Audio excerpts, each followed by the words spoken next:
सबु किछि जानिकी अंध धृतराष्ट्रंक भली नवीन बाबू पांड्यान मोहरे मोहित होइकी अन्याय को बर्दाश्त करुछन।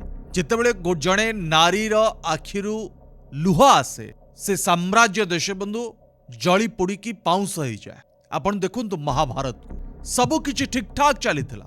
कुरुवंशर राजा दुर्योधन राजगादी रे बसिथिले, किंतु जेतेबेले कुरु सभारे पांडव मानक सामना रे अंध धृतराष्ट्रंक सामना रे द्रौपदी को वस्त्र हरण करागला, सेतेबेले सबु किछि देखुथिले देशबंधु अंध धृतराष्ट्र। आखि न थाई कि मध्य देशबंधु द्रौपदी का वस्त्र हरण को अंध धृतराष्ट्र सह्य करुथुले केवल पुत्र दुर्योधन पाई, किंतु द्रौपदी का वस्त्र हरण दुर्योधन कले बोली पसापाली रे पंचु पांडव हारिले बोली ए महाभारत सृष्टि हैला। आ महाभारत रा महानायक थिले देशबंधु मामू शकुनी।